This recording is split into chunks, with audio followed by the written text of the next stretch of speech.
We are indeed. We are here until noon. It's great to be with you. I am Tom Ackerman, and we'll be joined here momentarily by a load of guests today. We have Matt Pauley, Kellen Thames, Dan Reardon, Chaim Bloom, Bernie Miklasz, many of whom have been regulars on this show. We've got a lot to discuss between now and then. Baseball, basketball, the Super Bowl is today, the Waste Management Open in Phoenix, the Cardinals Open spring training.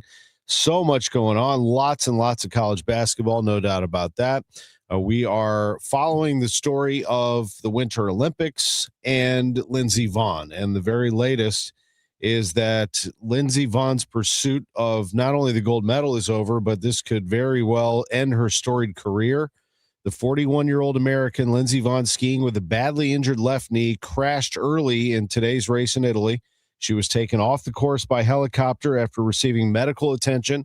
Vonn lost control early in the race. She was heard screaming as she was surrounded by medical personnel. A very difficult situation after she returned to elite ski racing last season after a long break. This is the second time, though, that she had been airlifted in 9 days. Teammate Breezy Johnson won the gold, which was a tremendous accomplishment. The first time since Vonn 16 years ago won the Olympic downhill. Breezy Johnson wins it. After 2010, Vonn did it. 2026, the 30-year-old Johnson does it. But a bittersweet day for sure. I mean, she is thrilled to win. She is crushed for her teammate Lindsey Vonn, and I'm sure a lot of emotions right now within the U.S. ski team. The Winter Olympics are underway, and we'll be talking about it all morning long. We'll get you an update as soon as we can. Anything new on Vonn. Such a huge loss and a bummer, said one of her teammates. I feel like hearing her story, just like the redemption of her first fall, fighting to come back to the Olympics. Feel so sad for her. There was another one saying that it's tragic, but it is ski racing, is one of the quotes that we saw. Another one was that you just don't claim to know what she's going through, but know what it's like to be fighting for the Olympics and to have this course burn you and to watch those dreams die. That's a quote from Breezy Johnson on her teammate, Lindsey Vonn. She went on to say, I can't imagine the pain that she's going through. And it's not the physical pain. We can deal with physical pain, Johnson said, but the emotional pain is something else. So that was a tough one to see. The Winter Olympics will continue to follow not only on this show, but on CBS News as well. Let's do this. Let's take a break, and then we will come back with more. We're going to hear from Matt Pauley on baseball's spring training. We're going to get updates on college basketball. Kellen Thames will be with us. We're going to update you on golf, on the Super Bowl, on baseball, and everything in between. It's Sports on a Sunday morning from the Stiefel Sports Studio, and we'll be right back. Hey, Kevin Wheeler here for FanDuel Sportsbook, the official sportsbook of KMOX. I am really looking forward to Sunday. I'm all over the Seahawks this week. I don't hate the Patriots, but I love Seattle, and we'll look forward to seeing how the matchup plays out. But keep in mind, this is last call for football on FanDuel. One final Sunday, one last kickoff, the final chance to place your bets before the NFL season closes its tab.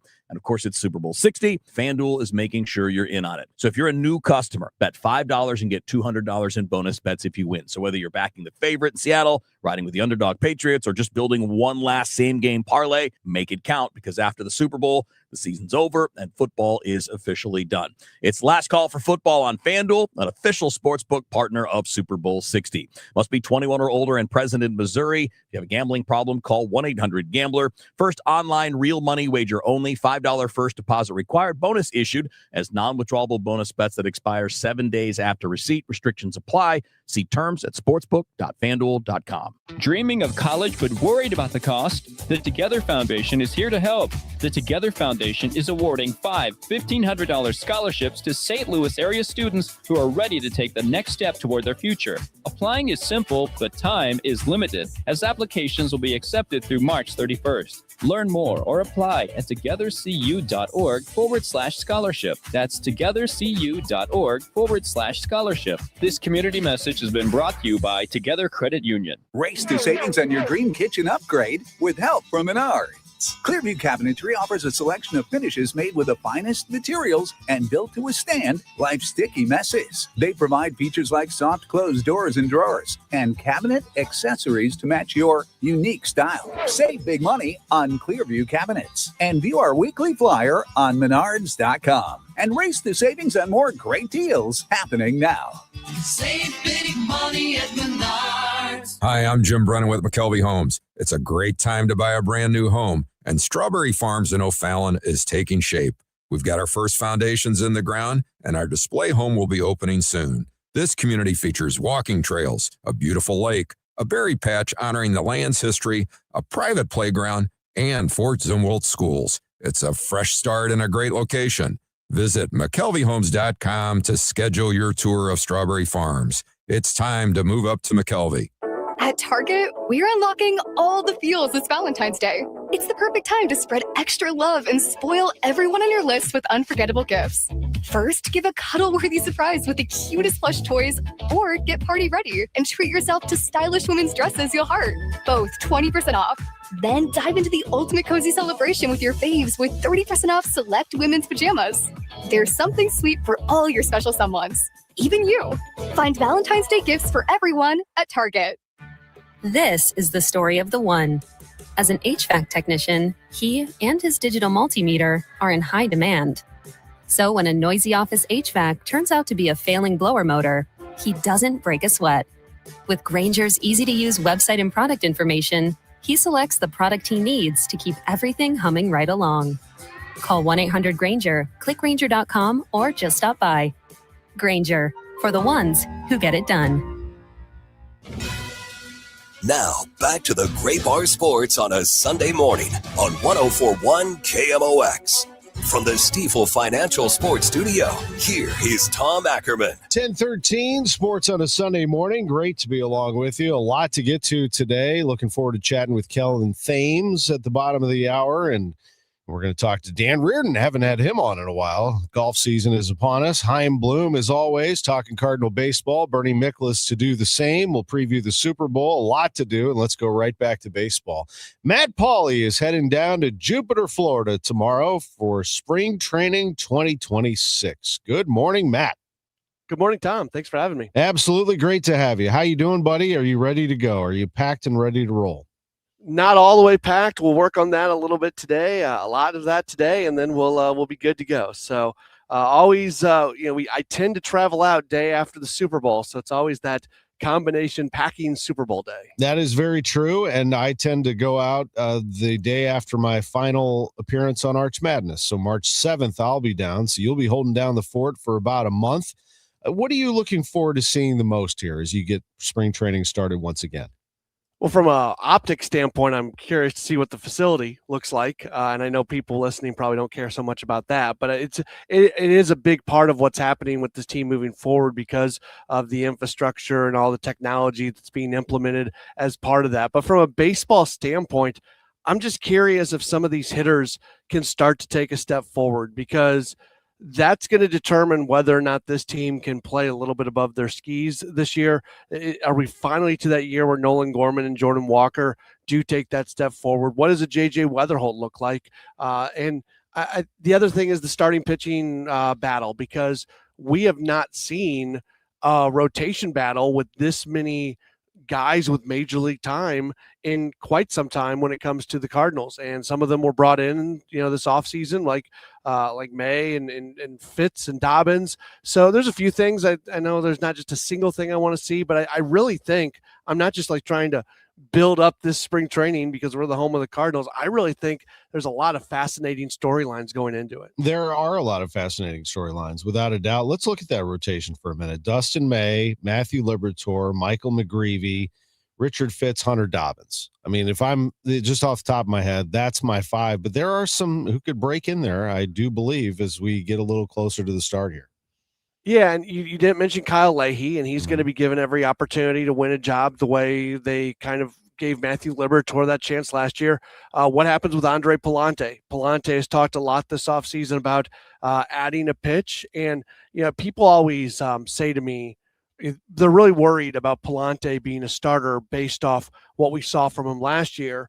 And my response to that is, if Andre Palante wins a job as a starter, it's because he's different than last year, because that requires him beating out 2 other legit guys for that job. So, yeah, the only guarantees I think that are in the rotation is May, McGreevy, and Liberator. And I look at more like Dobbins, Leahy, Fitz, and Palante are 4 guys battling for 2 spots. Yeah, I think that's a good way to look at it. And as for the hitters, let's go back to what you said in the beginning, and Nolan Gorman and Jordan Walker. I mean, these two have been given opportunity. Walker more so than Gorman, I would say, to play every day, although I still go back to Walker getting off to that nice start and having to go back to the minor leagues. Whether that was good for him or not, I don't know. It's all in the past now. So I guess what I'm asking you is, what do we need to see? Obviously, more offense, better numbers, but specifically from Gorman and Walker to know that they are on the right path and making that move that we all wanted to see. I'm not trying to be like short about this, but it can't be terrible. And unfortunately with those guys, we've seen a lot of terrible from them. Last year, when Gorman finally got that opportunity, when Arenado got injured and he got the chance to be the everyday third baseman, the numbers were terrible. It was the sub 200 average. It was the striking out 1.5 to 2 times per game. That is terrible. It can't be that. With Walker, it can't be that same old swing at that low and away breaking pitch over and over and over and over again. I don't even, a lot of the reason he got sent down his rookie year was because he wasn't putting loft on the ball. At this point, I don't even care about that. If Walker's hitting the ball and hitting the ball hard, even if he's hitting it on the ground, the launch angle will come. That's something that's it's gonna come along with it. So it's avoiding being terrible is what I would say. And that's a really low bar. I get that. But if you can start from that position, considering where those 2 guys have been, I think that gives you the opportunity to move forward. Let's talk about not terrible. If you look at this team right now, who is the Cardinals' best hitter, in your opinion? Vonn Herrera. Yeah, it's got to be, right? And then who would be 2? Alec Burleson. Mm-hmm. Yeah. Alec Burleson, and then after that, that's where the question starts from there. I don't know who the third one is. I would have no clue who to answer on the third one. Part of me thinks that might be JJ Weatherholt, and that's way too much pressure to put on that young man. But I don't know who the third best hitter would be on this team. So that's what they got to figure out, and they need guys to step up and move forward offensively, and we'll see what that looks like over the next 6 weeks or so. I'm so impressed with Weatherholt. I almost want to say that he won't care about pressure, but he's a human being, and this is the big leagues, and we have not seen it yet. So until we see how he handles it, we can't make a declaration one way or the other about JJ. But I think you're right, Matt. I mean, I think he's one of these guys that will be a household name in this town. I would think so. Now, again, on the pressure of this year, the big leagues are really hard, and guys who go to the Hall of Fame struggle at times. So Weatherholt is somebody who I think the expectation with where he is at is that JJ Weatherholt turns into an all-star caliber player. But I said turns into, I didn't say is an all-star caliber player. So he's going to hit some walls at times, and there's going to be some adversity, and there's going to be moments where it doesn't look great for him. And that's okay. His track record says that he'll fight through that and he'll come out on the other side pretty quickly. When I look at shortstop and Mason Wynn, I just look forward to somebody who can play a full season, who doesn't have to play hurt, who knows once again it's his position. But quite honestly, Matt, this is one of the leaders of the team. He's not a baby anymore. He's won a Gold Glove. He's a big league veteran. And I've always felt like he's had that mindset anyway. Like he's a little more wise, a little wiser than his age would indicate. Yeah, I think I would agree with that. He's always struck me as somebody who, when he speaks, he doesn't sound like a young guy. When he speaks with a little bit of wisdom to go along with it. And like you said, when you look at the position players on this team and the things that they have accomplished, well, Mason Wynn winning a Gold Glove is about the highest accomplishment of anybody on this roster. So I do think that in a year where, and we'll see, I still think they're going to add a legit right-handed bat at some point in time, but a lot of those guys have come off the board. We were looking at the Baders and the Hayes and the Andujars and guys like that, and they're not there anymore. So I don't know what's going to happen over the next few days. I can sit here and say I still think they're going to add a right-handed bat. I'll be interested to hear what Chaim says to you coming up later on in the show, Tom, because I know they had Ramos this just in the last couple of days, but he's only played third base. He's a right-handed bat, but he's only played third base. That doesn't feel like the move that they're looking at. So as it sits right now, there's not a lot of long teeth in that clubhouse. And even though Mason Wynn's not the oldest guy, he in many ways is the most accomplished guy. It might be one of those things where you're standing outside the clubhouse and someone says, did so-and-so just walk into the clubhouse? I've been in those situations many times. Last year, where I had someone, I will just say an anonymous source, whisper to me like, Phil Maton just walked into the clubhouse. I'm like, oh, all righty then.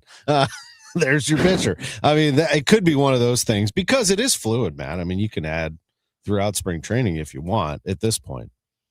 Yeah, you can. And those veteran guys are better at handling that than young guys. And Tom, there's a ton of dudes still out there in free agency. A lot. I mean, you could basically build an entire roster right now. I think John Heyman the other day tweeted out all the starting pitchers that were available, and there were still like 10 or 11 guys. And at the top of that list, there were some pretty good names that were on there. And then when you get into the position player group, there's still a lot of guys. So there'll be a lot of moves here during spring training for sure. I know Chaim has shown the desire that a lot of the rosters put together before spring gets started. But like you said, and also just because pitchers and catchers report next week, we don't have the first full position player workout until, a week or so later. So maybe that's more the date that we should be looking at in terms of the desire for that right-handed bat. Mm-hmm. And then the other one is Cardinals minor league camp when that opens and all those players are out there working out, because quite honestly, Matt, I'm going to get my steps in this year. I'm going to be out on those backfields. I want to see them. And I think that the Cardinals now being ranked number 2 by Baseball America in terms of farm system is very eye-opening. That should get people's attention, that the Cardinals have made all these moves and they've gone from a minor league system that was thought of as one of the weakest to one that has been almost fully replenished, but it will be replenished year after year. Yeah, there's still really two things going on when it comes to that. There's a lot of new faces to the organization that are going to be in minor league camp that are going to be fun to go back and see what they look like.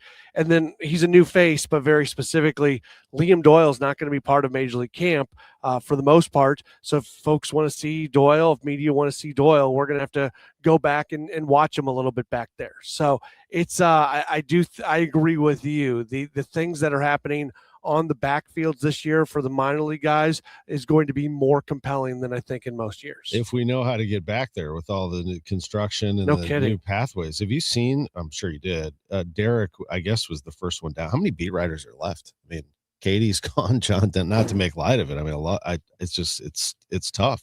Anyway, Derek's down there and I saw him post some pictures of the complex and I'm looking, I'm like, where are they? Oh, there's the walkway along University.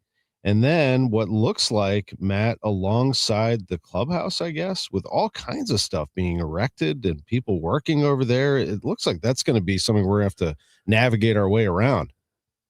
Yeah, they said we're going to get a tour of it on Tuesday. They're not open. Their plan is to open the facility on Tuesday. It's not open yet.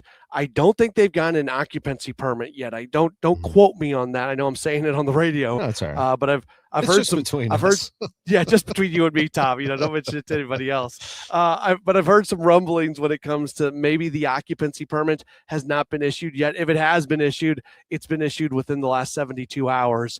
That the facility is not going to be open on Monday, and they plan to open it on Tuesday if everything goes according to plan. So I've took a little bit of information from a conversation I've had here and a conversation I've had there, and that's what I've been able to come up with. Derek mentioned in that thread that this is his 22nd spring training, he believes. This, I was thinking about it the other day, will be my 25th. I missed one because of COVID. I did not go in 2021. It was just, there were too many restrictions and we decided not to do it. But there are going to be some great ones. And what I was referencing earlier, Katie Wu is now covering the Dodgers, and John Denton was laid off, he announced by MLB.com. So I don't know. I mean, Jeff Jones is down there. Brian Walton is down there. I'm going to assume Rob Raines is down there. I'm probably leaving some beat writers out. Of course, columnist Lynn Worthy, Benjamin Hockman. You'll have some TV down there. But Matt, the reason I bring all that up is you are the only full-time radio reporter down at spring training. And when I tag my way in on March 7th, we will be the only duo covering things on a daily basis down there. So that's very rewarding, not to mention John Rooney, Ricky Horton, Mike Claiborne, Ryan Schulte, our entire radio team taking care of the call as well. Yeah, and I mean, the fact that KMOX continues to do this on an annual basis and advertisers support it, but it is such a priority. I hope I'm not trying to like pat ourselves on the back, but I hope our listeners do appreciate it, because there are some things being down there that we're able to bring you that people who are not down there don't. Oliver Marmol will speak every single day during the run of spring training, and really the only place you're going to be able to actually hear that audio is right here on KMOX, and we'll have that for you, and we'll talk to players, and the Countdown to Opening Day show is going to originate from there each week. So it's Tom, you know it as well as I do. It's a long time. It's a grind. It's a lot of work, but it's a lot of fun. It's why we do this, and I'm excited to get down there. It is, buddy, and it's really our honor to be able to give that information back to the fans. The fan base is massive. The numbers reflect it. Everybody's listening and watching the Cardinals. One final thing is, I do believe we're going to have you chipping in on Gas House Gang, just giving us a quick update once you're down there, not tomorrow as you'll be traveling, but we'll try to get you starting Tuesday just to hit us with about 5 minutes or so what's going on down there. Does that sound good to you? Yeah, that's the plan. I'll pop on at the beginning and stay on as long as I need to stay on, and then once the games get started, we'll see what things look like. Of course, Rush Hour Sports Open Line will be going on from down there. I'll be on with Chris and Amy. I'll be on with Glover. So if you need me on TIAM, I'll wake up early for you, Tom. So whatever you need. I'll make sure you get your rest, pal. Enjoy. Safe travels. Thank you for the visit very much, and we'll catch up with you real soon.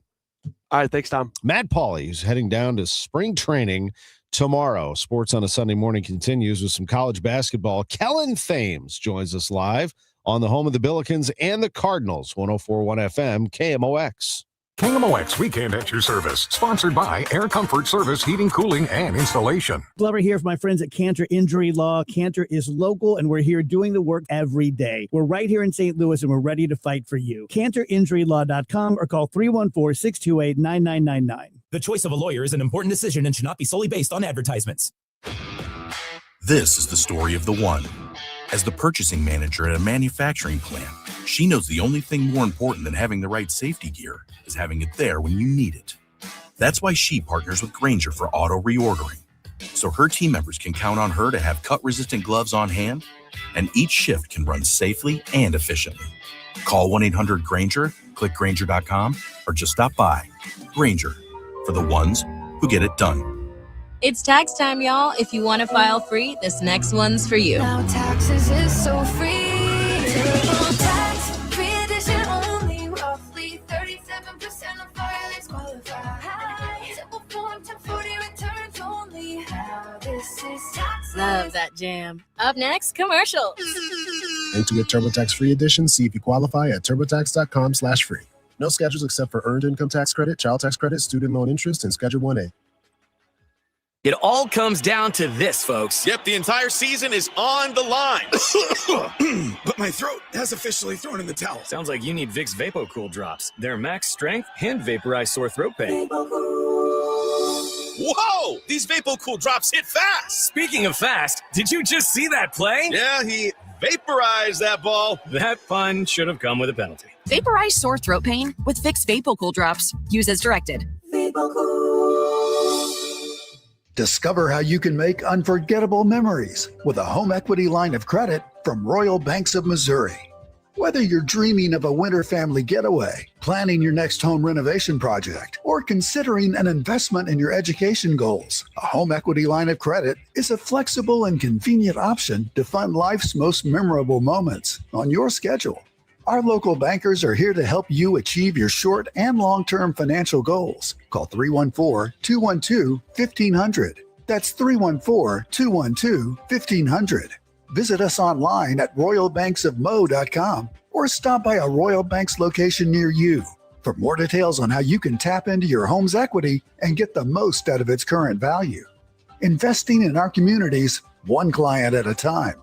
Royal Banks of Missouri, member FDIC, and equal housing lender.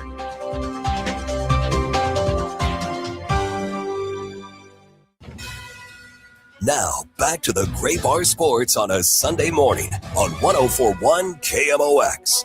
From the Stifel Financial Sports Studio, here is Tom Ackerman. Great to be back with you. Boy, that was a lot of fun yesterday over at Chaffetz Arena watching the Billikens pull away for an 82-58 win over LaSalle, although when aren't they fun? I mean, they are just exciting. They make things happen. Games getting a little dramatic, probably for their coach, a little too dramatic for his taste, and then they put it on him. I want to talk to Kellen Thames about that. He joins us live on KMOX. Kellen, it is great to have you on the home of the Billikens. How are you?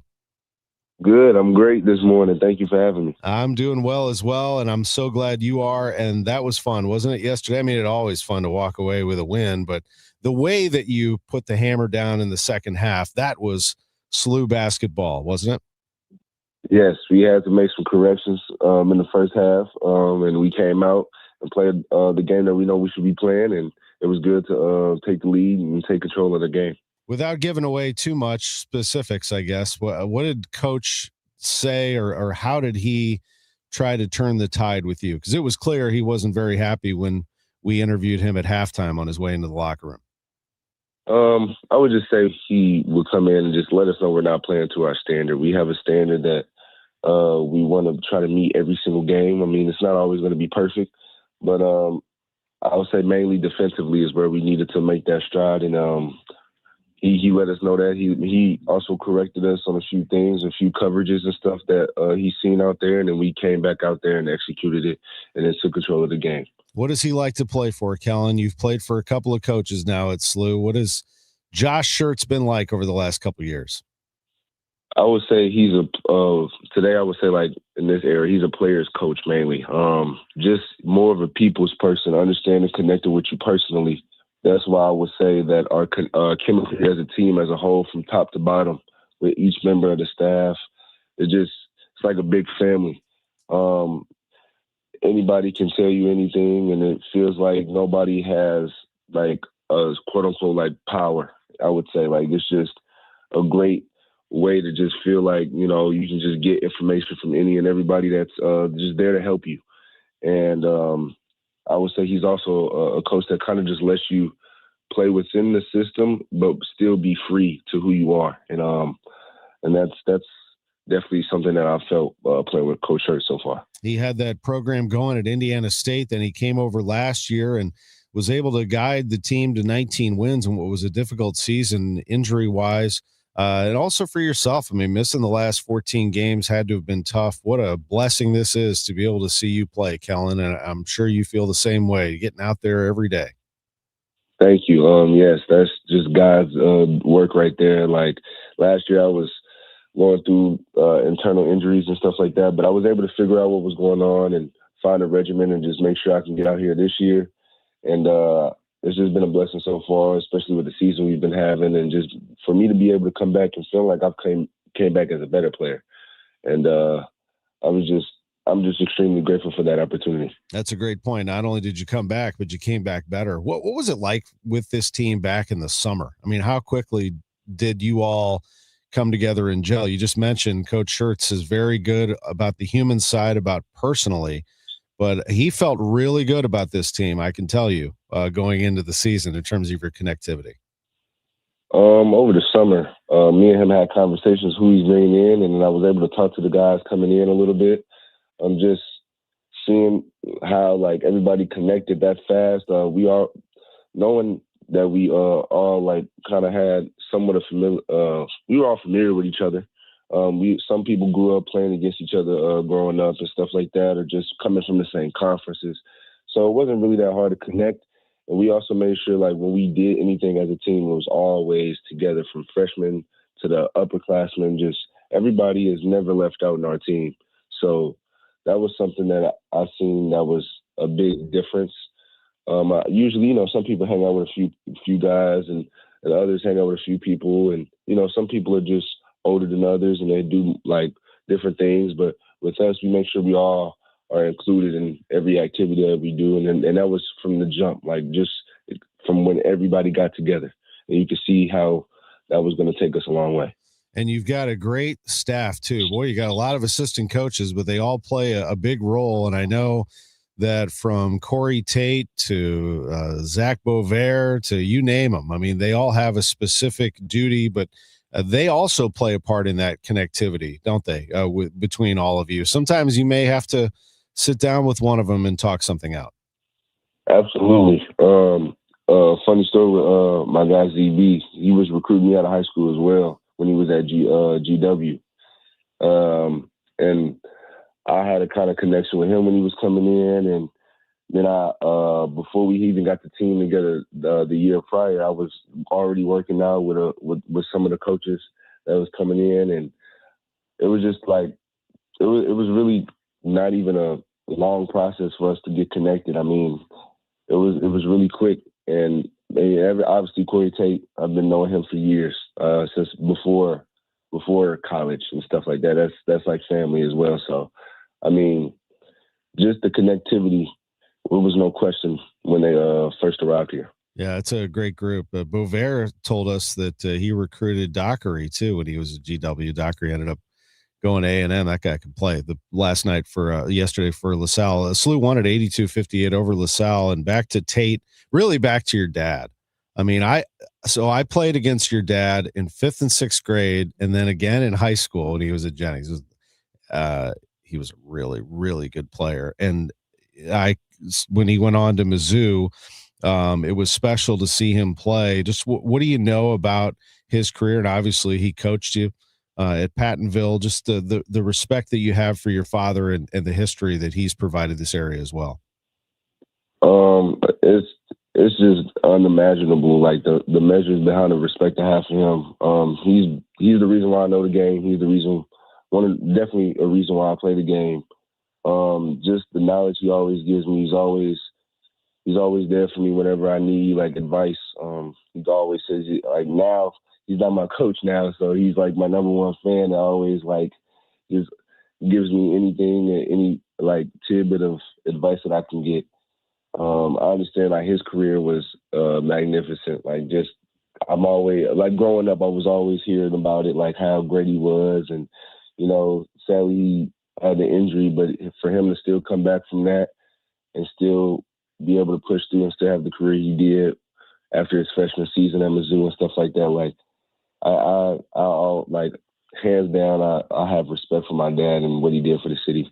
And I just wanted to just make sure I can continue the legacy for our family. Well, you do that, and you're here in St. Louis and Chaffetz Arena. There's a buzz. I can tell you that for sure. Having a courtside seat, I'm very fortunate to be able to call some of these games on TV. And when I see Zero sitting down in front of the scorer's table, people are getting their popcorn. I can tell you that. I mean, I know you feel that too. When you step foot off that bench, I'm sure you want to make an impact. And number one is your energy, Kellen. Thank you. Yes. I do take pride in that. I do want to make sure I just come in and try to just make an impact as soon as I touch the floor, for sure.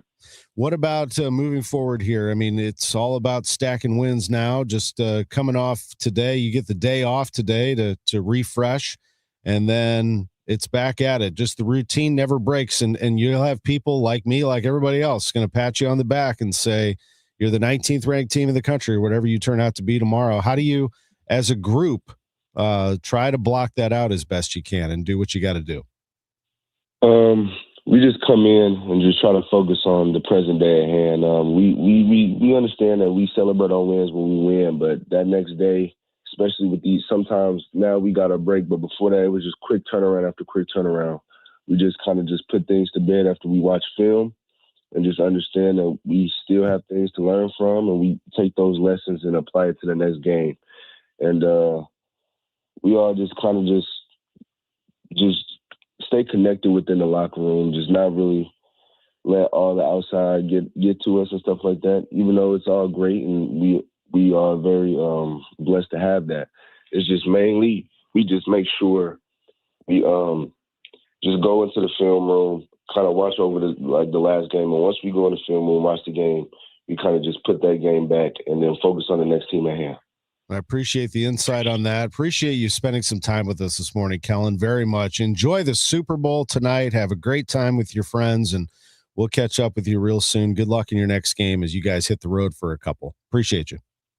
Thank you. Thank you. Thank you. Kellen Thames. Billikens are 23-1, 11-0 in the Atlantic 10, 19th in the country, and they look fantastic. You know who else looks good? Illinois. Now, I know Illinois did not play its best yesterday, but they were in an absolute brawl with Michigan State up in East Lansing. We'll break that game down for you. Also, what Mizzou did. In fact, we'll go through the entire college basketball scoreboard when we come back.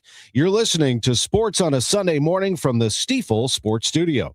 Texting enrolls you into reoccurring automated text messages. Consent not required to purchase. Message and data rates may apply. Hey, Dan, haven't seen you around the gym for a while. Yeah, I've really fallen off. Since I turned 40, I just don't get the results I used to get. Could it be lower testosterone? Lower T. Happens to most guys after 40. I was in the same boat until I started using Nugenix Total T2. Total T2, the new one I've seen on TV. Yep, it's the next generation testosterone booster for both free and total testosterone. It's packed with even more man-boosting power, sending nitric oxide levels skyrocketing in just 3 hours. It actually works? I feel like I'm in my 20s again. I've got more energy, better results in the gym, and things are even better in the bedroom. Send them a text and get a complimentary bottle. Text now for your complimentary bottle of Nugenix Total T2, the #1 testosterone brand at GNC. Plus, text now and we'll include a bottle of Nugenix Thermo X, our most powerful fat incinerator ever, absolutely free. Text AREA to 369369. AREA to 369369. AREA to 369369. These statements have not been evaluated by the FDA. This product is not intended to diagnose, treat, cure, or prevent any disease. St. Louis, are you ready to go Hardy? I woke up on the wrong side of the truck bed. The country rock hitmaker behind Truck Bed.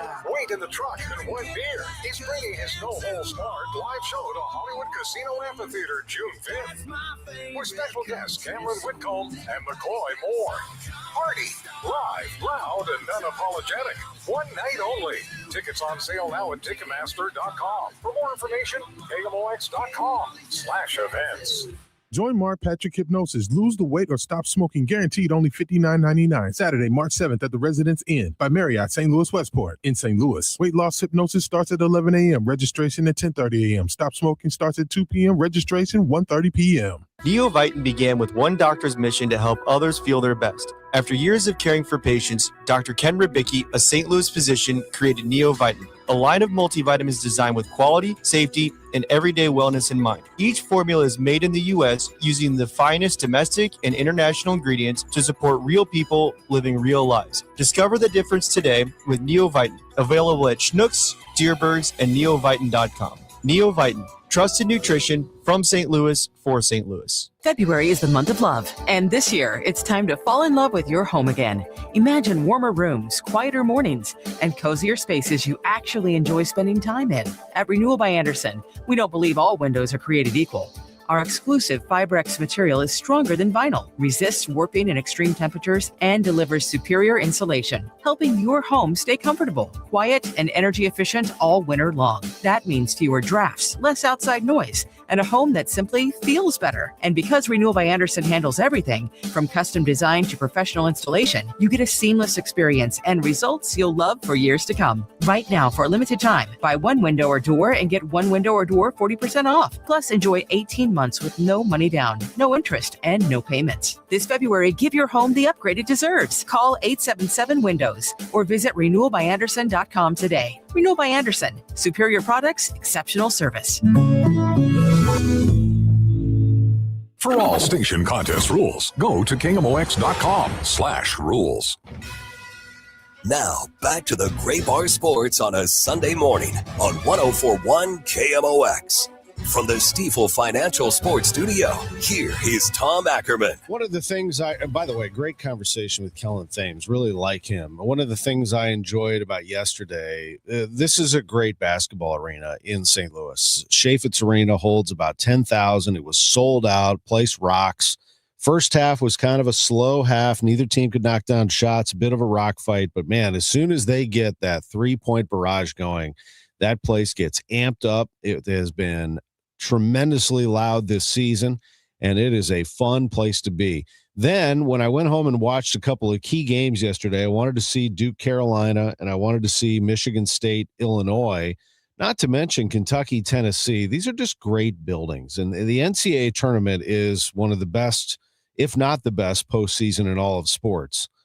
But the one thing that it lacks is the home venues, and I think that a lot of fans of college basketball come in for March, and they come in for 3 weeks, and that's understandable. They have other things going on in their lives, but they come in for one thing, and that is to watch college basketball in March, but they miss all of these venues: Assembly Hall in Bloomington, Allen Fieldhouse in Kansas, Rupp Arena in Kentucky, the Dean Dome at Chapel Hill, the Izzone Breslin Center in East Lansing. They were all open for business yesterday.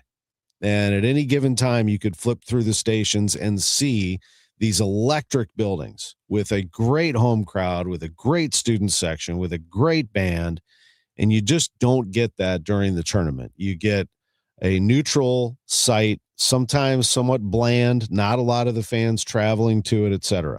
I think in St. Louis, that'll be different. You're going to have a great crowd here for the first and second round at Enterprise Center, and it will rock. And the one thing they've been trying to do is draw in a regional team or two and give them a little nod, a reward, if you will, for having a great season. I think Illinois is going to be one of those if they keep on this track. I don't know if SLU will be rewarded with that because they're not going to be much higher than, let's say, an 8 seed probably. Even if they were to run the table. Now, if they run the table and they go, let's say 33-1, I don't think you can deny them. I think you got to give them something here. But Illinois is on that track. And Illinois yesterday put on a nice show. They just came up short. And that Michigan State team is great. I mean, Jeremy Fears played one of his best games of his life. And you have to admit that if you're an Illinois fan. He found his way into tough spots.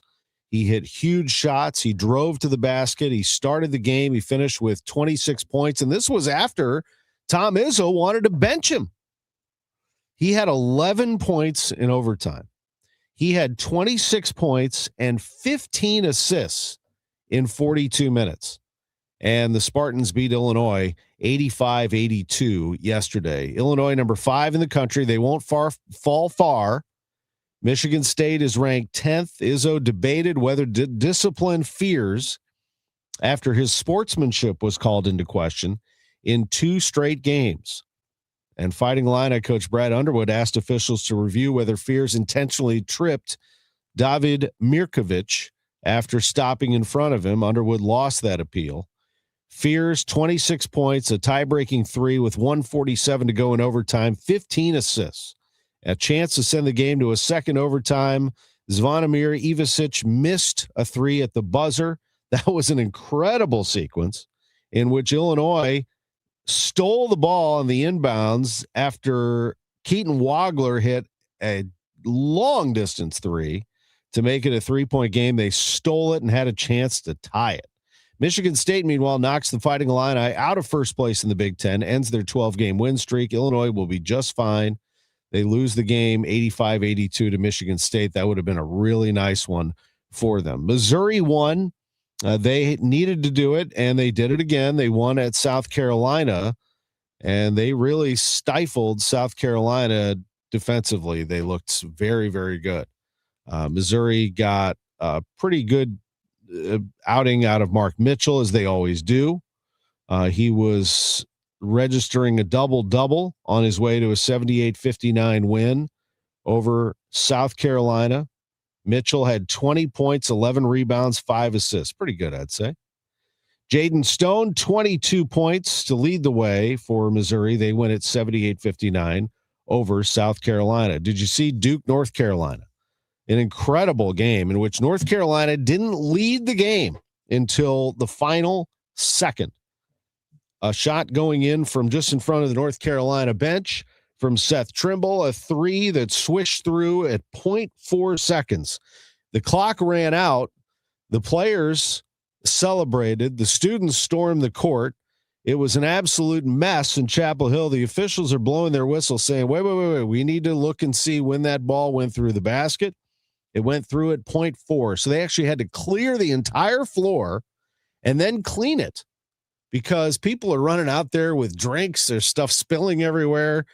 Who knows what debris was spilled out there. So they had to clean the floor and then put everybody back out there. They did a really good job in a short amount of time, I thought, of getting everyone off the floor and then letting Duke inbound the ball. But the 0.4 expired, and guess what happened? They all stormed the court again. Now, John Shire, I saw, accused a couple of fans of punching some of his staff in the face. The North Carolina athletic director apologized for that. That was a wild game. He said he had staff members that got punched in the face as North Carolina fans stormed the court. UNC AD Bubba Cunningham publicly apologized. Cunningham said one person was injured amid the chaos, but he didn't offer details as to who or how. Final score 71-68 on the Seth Trimble 3 in Chapel Hill. North Carolina beats Duke. Biggest moment in Trimble's 4-year career that has had its ups and downs. And that is an amazing thing. That was the first time they had won the game on a last-second shot since 2017. And it was the first time that they had a game-winning field goal in the final 10 seconds of a game-winning field goal in the final 10 seconds of a game I saw since Dante Calabria, 1996. In the rivalry with Duke, that is. That is an incredible thing to beat Duke in that great rivalry. Some other games in the SEC, it was Arkansas beating Mississippi State 88-68. Arkansas is pretty good. John Calipari's got them back in the top 25. Oklahoma knocked off Vanderbilt 92-91. And Kentucky looking better every day. They beat Tennessee 74-71. They're not ranked, but they are not done yet. I would keep an eye on Kentucky. They have a very high net ranking as it is. Locally, SIUE over Arkansas, Little Rock. That final was 71-61. SEMO, did you see the dunk by Luke Almodovar it's the best dunk of the season in college basketball. Go ahead and just look it up right now. SEMO, Luke Almodovar, Almodovar. He soars through the air like he's Michael Jordan and posterizes the USI opponent with one of the most incredible dunks you will ever see. A tremendous win as well for SEMO, 90-65 over USI. They can ball down there at Cape Girardeau. Liberty beat Missouri State 79-76 in other action. The NCAA net rankings. I'm curious to know where SLU is in that grouping. Right now, they are 15. Number one team in the net is Arizona. They're still unbeaten. Then Michigan, Duke, Illinois, Iowa State, the top five. The second five, Houston, UConn, Gonzaga, Florida, Purdue. And the third five, Nebraska, Michigan State, Kansas, Vanderbilt, and SLU. 15 in the net. In the net, they have a record of 22-1 because they don't count the Principia victory. College basketball alive and well in the St. Louis area and in this region. The first and second round of the NCAA tournament is going to be in St. Louis. Before that, Arch Madness is in St. Louis, the Missouri Valley Conference, and that takes place March 5th through the 8th at Enterprise Center. The Valley is very busy right now. As a matter of fact, they had no games yesterday. They have no games today, but they have 5 tomorrow. They're smart. They don't play on Super Bowl Sunday. They play on Monday. Tomorrow, Southern Illinois at Indiana State, Illinois State at Evansville. And then there will be Valpo at Drake, Belmont at Bradley, Northern Iowa at Murray State. If you're handicapping who's going to be the number one seed In the Missouri Valley Conference Tournament, Arch Madness in St. Louis, it's looking more and more every day like Belmont. They have a 12-2 conference record, number 1 seed. Number 2 would be Murray State at 10-4. Then you have a bunch of teams bunched together here. Bradley's 9-5, Illinois State 8-5, UIC 8-6, and Northern Iowa checks in with a record of 7-6. Those are the top 6. And then the bottom 5, Valpo, Drake, Southern Illinois, Indiana State, and Evansville. The Missouri Valley Conference Tournament is an awesome event at Enterprise Center, March 5th through the 8th. College basketball here in the St. Louis area. We will take a break. When we come back after the news, we'll preview Super Bowl 60 right here on KMOX. We're going to talk about the Seahawks and the Patriots and do our Super Bowl picks segment at 11:05. Then at 11:15, we take our attention to Scottsdale, Arizona, and the Waste Management Phoenix Open with KMOX's Dan Reardon analyzing that and the upcoming PGA Tour season. At 11:30, it's Cardinals President of Baseball Operations, Chaim Bloom. He joins us live from Jupiter, Florida on the eve of spring training. Tomorrow, pitchers and catchers who are participating in the World Baseball Classic will report to Roger Dean Chevrolet Stadium. And then at 11:45, it's Bernie Miklasz. I have a lot of questions for Bernie in a very short amount of time, but one of them is, why can't Torrey Holt get into the Pro Football Hall of Fame? I need Bernie's opinion on this, and we'll have that for you coming up at 11:45. Thanks for joining us. So far, so good. Sports on a Sunday morning from the Stiefel Sports Studio. We'll take a break for CBS News, and we'll be right back. Don't get lulled into believing the IRS is getting soft. It's just the opposite. Hi, this is Lance Drury with the Lance Drury Law Firm. We are being told by IRS collection officers that their higher-ups are demanding that they get more aggressive than ever. So don't ignore them any longer. Level up. If you have unfiled returns, unpaid taxes, levies, or liens, call me, Lance Drury, today and let me get between you and the IRS. I'll protect your rights. At the Lance Drury Law Firm, our practice is focused 100% on fighting the IRS. Remember, IRS problems are legal problems, and they need to be handled by an expert attorney who's done it for decades. So call the Lance Drury Law Firm today. We're local. Our office is right here in St. Louis. Call 314-260-6120. Visit Lance, DRURY law.com to schedule your free consultation with your local tax resolution law firm. The choice of a lawyer is an important decision and should not be based solely upon advertisements. News Radio KMOX, the home of the Cardinals. This is it. Last call for football on FanDuel. One final Sunday, one last kickoff. The last chance to place your bets before the NFL season comes to an end. Super Bowl 60 and FanDuel making sure you're in on it. If you're a new customer, bet $5 and get $200 in bonus bets if you win. So if you're going with the favorite, I'm really liking the Seahawks to just cover this one. They're a 4.5-point favorite, or you can go with the underdog Patriots or build one last same game parlay. Make it count, because after the Super Bowl, the season is over and football officially done. Last call for football on FanDuel, an official sportsbook partner of Super Bowl 60 and KMOX.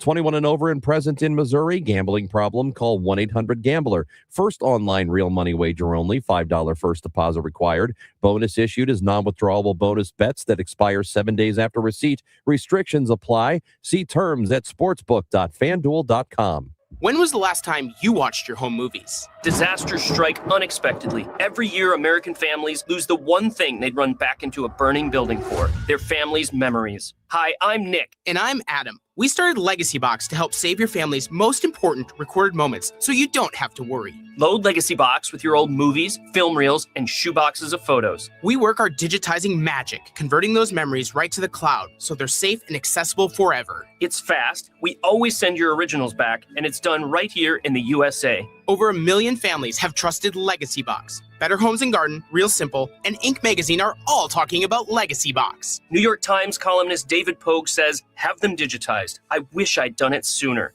Take action. Save your family's memories today with Legacy Box. Go to legacybox.com/value to get an incredible 50% off your Legacy Box. That's legacybox.com/value for 50% off while supplies last. legacybox.com/value.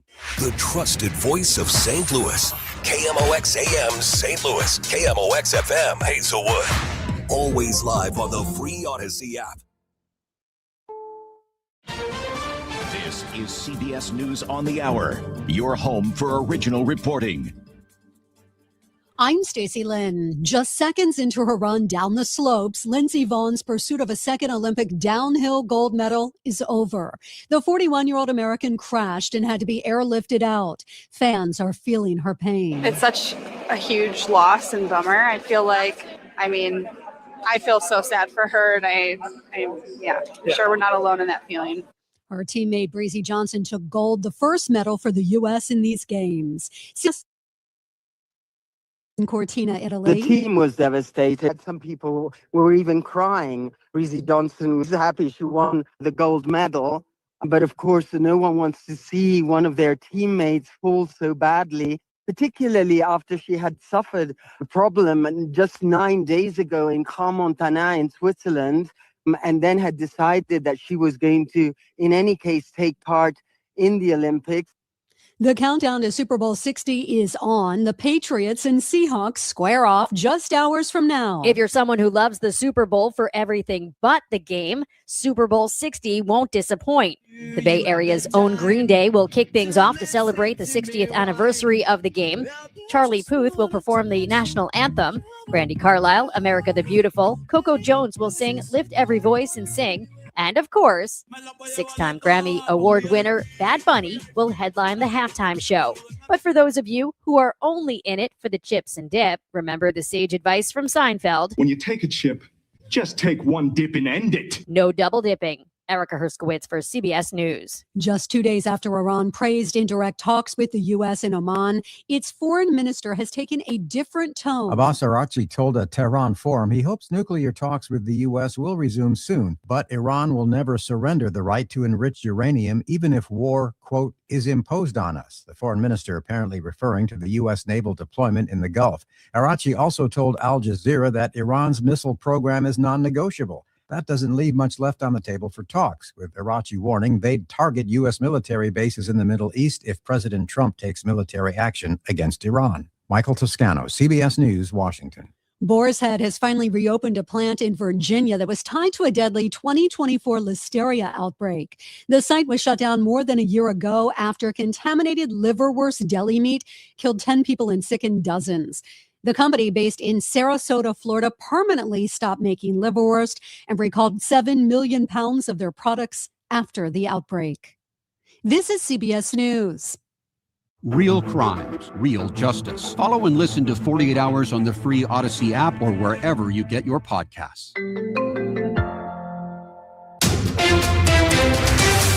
At 11:03, it's partly cloudy and 37 degrees downtown at the Arch. Good morning. I'm Scott Jagow. Our top story this hour, anti-ICE protests took place at many schools in the St. Louis area on Friday. ICE now! What do we do? ICE now! That's about 24 Windsor high school students in Imperial chanting and holding signs, some of them saying, "Tear them fascists down. Immigrants built this country," and "Liberty and justice for all." Rumors online had suggested that the school signed off promoting the protest, but Windsor Superintendent Jason King sent a letter to parents ahead of time saying the district did not authorize a walkout against ICE. King says the flyer circulating online had used Windsor's logo without permission. Stuart McMillan, KMOX News. A shooting in North St. Louis County has left a pregnant woman in critical condition and a man under arrest. It happened about 7:30 Friday night on Olney Drive in Delwood. Police say 67-year-old Leonard Davey opened fire, hitting a 37-year-old pregnant woman and a 61-year-old woman. Both were rushed to the hospital. 3 kids were at the scene, but they were not hurt. They've been taken into protective custody, and Davey is now facing 11 charges. Mardi Gras season officially underway in Soulard. The Taste of Soulard was yesterday, and giving people a sample of the food and drink and a preview of the crowds to come next weekend. Every year, Soulard Mardi Gras brings in $20 million to the regional economy, and we get people from all over. That is Mardi Gras organizer Bess McCoy. Luke Reynolds owns Molly's. Well, we order by the pallet for Mardi Gras and by the case for the rest of the year, so it's a significant difference. We will do it probably 5 times a normal weekend on Grand Parade weekend, and the Taste of Soulard and Dog Parade weekend about the same. The Pet Parade kicks off at 1 this afternoon at 12th and Allen. There's also the Wiener Dog Derby next Saturday. The Grand Parade will attract hundreds of thousands of people, as it always does, and it also falls on Valentine's Day this year. Should be decent weather this afternoon. KMOX AccuWeather. This afternoon will be sunny to partly cloudy and not as cold as recent days, high 45. Partly cloudy down to 30 tonight. Tomorrow warmer, 56 with sunshine. Partly sunny, 58 by Tuesday. From the Saliga Heating and Cooling Weather Desk, I'm AccuWeather meteorologist Bill Decker on 104.1 FM KMOX. Thanks, Bill. It's 39 in St. Peter's, 37 in Florissant, 37 downtown at the Arch. I'm Scott Jagow, KMOX News. From KMOX Sports, this is the Gray Bar Sports on a Sunday morning. Gray Bar, your distributor for electrical and datacom needs. Now from the Stifel Financial Sports Studio, here is Tom Ackerman. All right, back at it. Good to be with you. Good first hour. We talked a lot about college basketball. Just wanted to really get into as much as I possibly could because this is prime time for college basketball. We have a lot of good programs in the area, so I hope you got to hear a little something about your school. I know I can't get to everybody, but I do my best. We had a comment on here. Where was it? College basketball. Oh, DS Bill said, hey, Tom, Billikens play Mason March 7th, the day you arrive. What's the place to watch the game in Jupiter?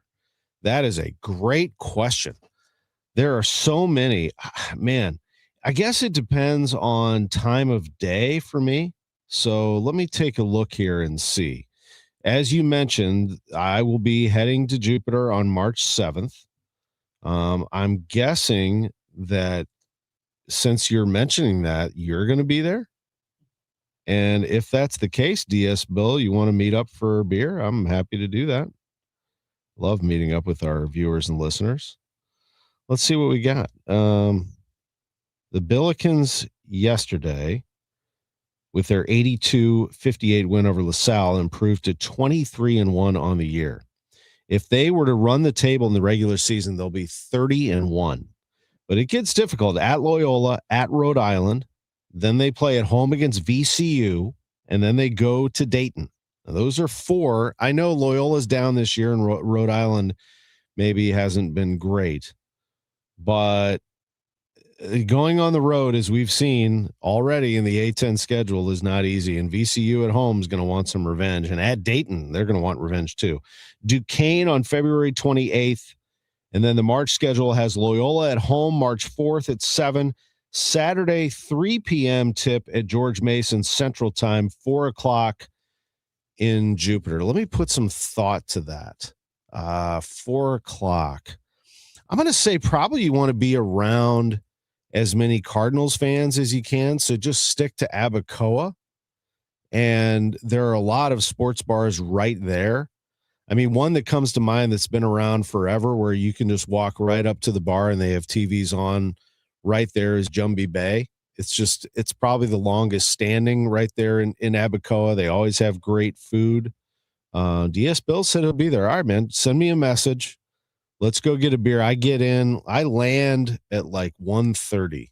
So I'm going to miss the first part of the Cardinals game, but we'll watch Billikens. How's that sound? On the 7th. There you go. See? I'm making friends all over the place. Let's do this. Let's talk Super Bowl. Let's talk NFL. Hit that music, Drew Young, and let's make a pick of Super Bowl 60. It's going to be Santa Clara, California. What's the weather in Santa Clara before I make this pick? Let's take a look, shall we? Santa Clara, California, the home of the San Francisco 49ers. Currently, it's 51 degrees. By game time, it'll be 63 and partly cloudy skies. That is absolutely perfect. The wind right now is minimal, 2 miles per hour. Just a gorgeous day for football. And that, ladies and gentlemen, favors, at least for me, the Seattle Seahawks. I think if this was a little nastier, like we saw in Denver, I think New England's made for that. They are good defensively. They like to keep games close. Very well coached in Mike Vrabel. I really like their quarterback, Drake May. And I'm very impressed with the Patriots and what they've done thus far. But I think the Seahawks are a more developed football team at this point. I think they have weapons everywhere you look, and I think their defense is lights out. I think it is the best defense in the league, and I think they're going to do this here on Sunday February 8th. They're a 4.5-point favorite at last check. But I'm going to do one more check for you before I make this pick because it's important. It's the Super Bowl, for crying out loud. Let me just make sure that we have, and I'm going to go to Chris Ranji's favorite, FanDuel, for this spread. 4.5. All right. I'm going Seahawks minus 4.5. I think that I envision a game that they win like 24-13, 24-10, maybe even. I mean, I could see this game just not going in the Patriots' way, and therefore I would go under the 45.5. I think the Seahawks won't run away with it, nor do I think the Patriots can run with the Seahawks and score enough to be a factor. So I'm going to go Seahawks minus 4.5, and I would hit the under 45.5. How's that sound? For Seahawks and Patriots. And there's all kinds of stuff, props and whatnot. Enjoy. And that's my last piece here, is just enjoy. Super Bowls are special. It's American tradition. Eat a ton. If you're going to drink, don't drive. And just enjoy this day. My plan, I'm going to watch at home. It looks like we're going to get into the 50s today, temperature-wise. So I told my wife today that I'm going to come home with, I think, burgers to cook today. But it looks like, no, it's going to be a little chillier than I thought. 46 for the high, not the 50s that I thought. That might change my plan. Maybe I'll go chili. I don't know. We'll see. But at any rate, Seahawks minus 4.5. That's my pick against the Patriots today. Super Bowl 60, our final NFL pick of the season. I had a pretty good year, I would say, for the most part. Right around 500, maybe just a touch above. Not bad. Not great, not bad. I've had better years, but it was good. Next year, I'll be a Raiders fan. So this whole thing's going to be tainted because I'll be emotionally attached to the Raiders and Fernando Mendoza. Coming up next, it's KMOX senior golf editor Dan Reardon. Can't wait to talk to him. Then Chaim Bloom, then Bernie Miklasz on KMOX. When it comes to lighting, Graybar goes beyond parts and products. We help contractors turn plans into smart designs, manage kitting and deliverables, and navigate local codes so you can stay on time and on budget. Smart, scalable, job site ready. That's not just lighting. That's like kicking your project into Graybar mode. Yep, Graybar does that. Unlock a brighter outdoor space in 2026 with Chesterfield Valley Nursery. Let us be your trusted partner for all your landscaping, lawn, and gardening needs, empowering you to create a haven that brings joy and serenity to your life. From landscape design to property maintenance to our garden center, we're here for you. Houseplants, tree shrubs, organic soil mixes, gardening and plant classes, and more. Chesterfield Valley Nursery's Garden Center has what you need no matter what the season. Visit us weekdays from 9 a.m. to 4 p.m. Saturday hours start in March. Follow us on Facebook or Instagram for all class and sale updates. I'm Dr. Colleen Bosler with the Audiology Center, and I'm talking with my associate, Dr. Adam Voss. What happens to a person's brain when they ignore their hearing loss? There is such a strong connection between the ear and the brain. Ignoring your hearing loss can cause the brain to become lazy and the speech areas in the brain to shrink. This is partially why you can hear the words, but you cannot understand them. If a hearing loss goes untreated for too long, it may cause an irreversible change in the brain. It is incredibly important to have your hearing screened at 60 or older, or sooner if you're noticing difficulty. And the sooner someone treats their hearing loss, the better and quicker their brain will adapt to hearing sound again. Studies show that those who get hearing aids, even with a mild hearing loss, are much more successful hearing aid users as compared to those that wait longer. So call us today to get your comprehensive hearing evaluation with one of our doctors. 636-441-7470. Or visit us online, theaudiologycenter.stl.com. Texting enrolls you into reoccurring automated text messages. Consent not required to purchase. Message and data rates may apply. Hey, Dan, haven't seen you around the gym for a while. Yeah, I've really fallen off. Since I turned 40, I just don't get the results I used to get. Could it be lower testosterone? Lower T. Happens to most guys after 40. I was in the same boat until I started using Nugenix Total T2. Total T2, the new one I've seen on TV. Yep, it's the next generation testosterone booster for both free and total testosterone. It's packed with even more man-boosting power, sending nitric nitric oxide levels skyrocketing in just 3 hours. It actually works? I feel like I'm in my 20s again. I've got more energy, better results in the gym, and things are even better in the bedroom. Send them a text and get a complimentary bottle. Text now for your complimentary bottle of Nugenix Total T2, the #1 testosterone brand at GNC. Plus, text now and we'll include a bottle of Nugenix Thermo X, our most powerful fat incinerator ever, absolutely free. Text AREA to 369369. AREA to 369369. AREA to 369369. These statements have not been evaluated by the FDA. This product is not intended to diagnose, treat, cure, or prevent any disease. I'm Bob Burke, founder and chairman of Burke America Parts Group, a family of brands that includes RepairClinic.com, an appliance and HVAC parts solution company that's grown into an international brand. Before AmericanEagle.com, we partially launched a new technology platform developed by another firm. American Eagle helped take our technology to a whole new level with digital marketing, software development, and business insights into our key markets, appliances, HVAC, and outdoor power equipment, and did so both on time and on budget. AmericanEagle.com has the resources, experience, and talent needed to produce solutions. Our new technology platform, developed by AmericanEagle.com, has produced tremendous results with higher traffic, conversion, engagement, and online revenue. If you have any home repairs you need to take care of, check us out at RepairClinic.com. If you need a world-class website or technology project, then I would highly recommend AmericanEagle.com. Call AmericanEagle.com at 773-NETWORK. That's AmericanEagle.com, 773-NETWORK. Now, back to the Gray Bar Sports on a Sunday morning on 104.1 KMOX. From the Stifel Financial Sports Studio, here is Tom Ackerman. Welcome back to the show. Super Bowl Sunday also means golf in Scottsdale. It's a tradition that goes hand in hand, it seems. And joining us is KMOX's Dan Reardon, who's been keeping an eye on the Waste Management Phoenix Open. How are you, Dan? Doing fine, Tom. You know, I'm reminded you mentioned they go hand in hand. I remember several years ago when Phil Mickelson was in contention at Phoenix and the Super Bowl was in San Diego, and he had a large bet on the Super Bowl, and he had his plane fueled and ready to go so he could be in the stands on that same Sunday. Yeah, there's no doubt. There have been people who have done the double dip.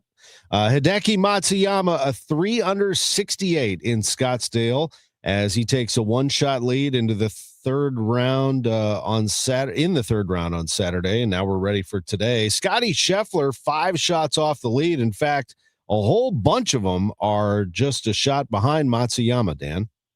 And in fact, Scheffler has just teed off on the first hole. He has a birdie opportunity. He was asked yesterday, you know, is 5 shots doable? And he said, yeah, on this golf course, if I can get the ball in the fairway, really, if he can get the ball in the fairway, because the greens have firmed up quite a bit, and they're having a hard time holding the greens when they're coming off the fairway. So he thinks he has a shot at it, but he's got a lot of people to climb over. You know, Tom, you look at the leaderboard, the top 5 names on that board, 2 players from Japan, 1 from South Korea, 1 from Denmark, and 1 from the U.S. And you're looking at the way professional golf is today. It's an international game, even if it's only on the PGA Tour. I know. Yeah, I hear that. I know that Scheffler gets the attention, but when I see Victor Hovland's name in there, and he's 4 back and fired a 65 yesterday, I'd watch out for him. Yeah, and I continue to follow the youngster that is no longer a youngster, but Bhatia is still an interesting character as well. He continues to contend. He's got 1 win in his career, but of the young players, I guess he's one of the few that I will watch on a regular basis because he's entertaining the way he swings the club. He's a left-hander. There's a lot about him that appeals to me, but you know, we always have to say when we talk this year about golf, we always have to say they'll all be here in August for the BMW Championship. That field will be star-studded, and all of sports is about stars, and that will be better than the PGA in terms of the star quality we'll get here in St. Louis. Let's say that again. Better than the PGA in terms of star quality in St. Louis. I think people need to hear that over and over because they think, how does it get better than a major PGA Championship? And with all respect to the field, there are some players that you did not recognize out there. That will not be the case in Belle Reve at the BMW Championship, Dan. That format is set up as such so that you get the best of the best.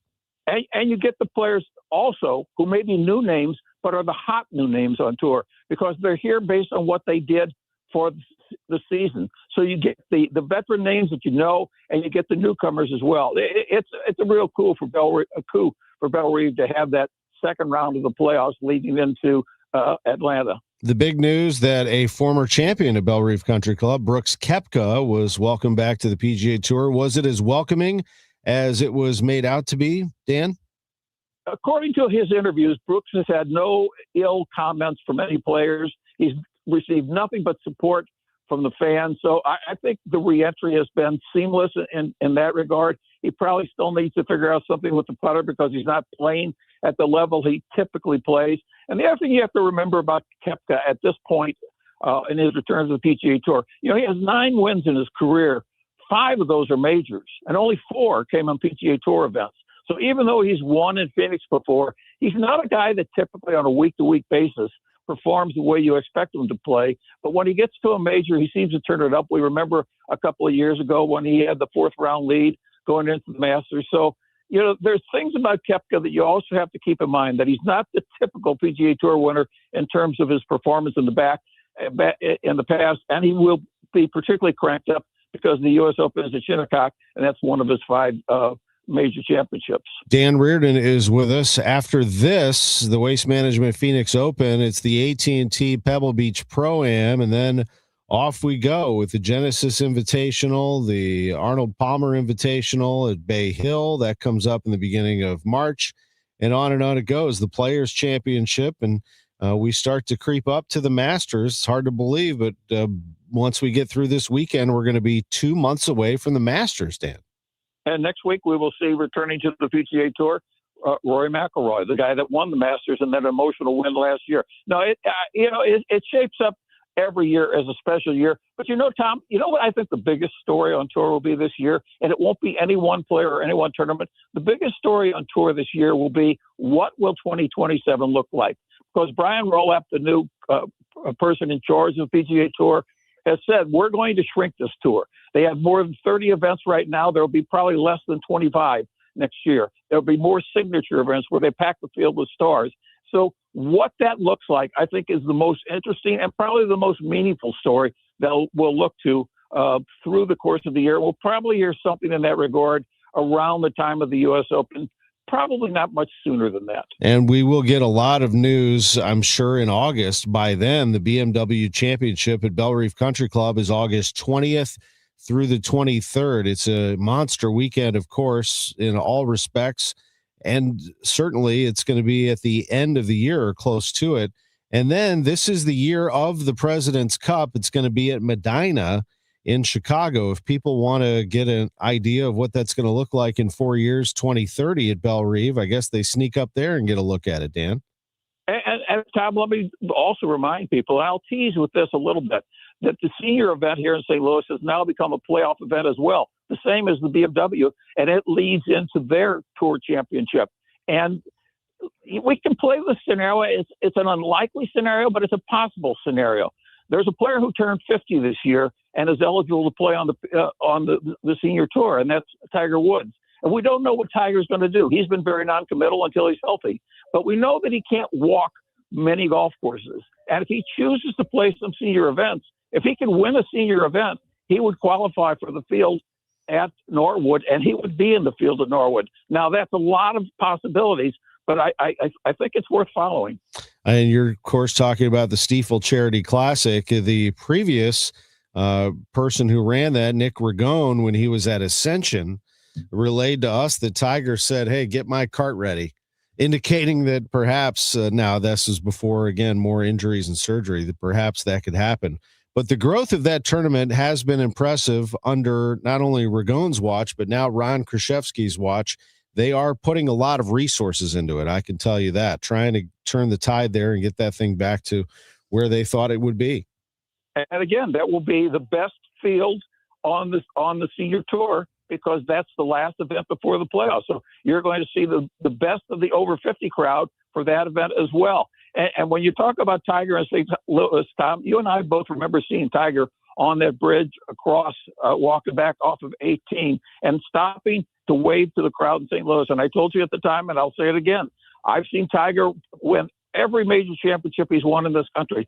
And I have never seen Tiger stop and wave to the crowds after not winning. It was a special moment for Tiger in that regard. And I do think he looks favorably upon this community. Would take advantage if there was an opportunity to return. That's great to hear. Yeah, he genuinely enjoyed. He said it was a pleasure to play in front of these people in St. Louis. Dan, one final thing, and going back to today's event, which is underway, the final round of the Waste Management Phoenix Open at TPC Scottsdale. I've never been to it. I understand what a party atmosphere it is, and not mean-spirited. I mean, this is just about partying from dawn to dusk at this golf course.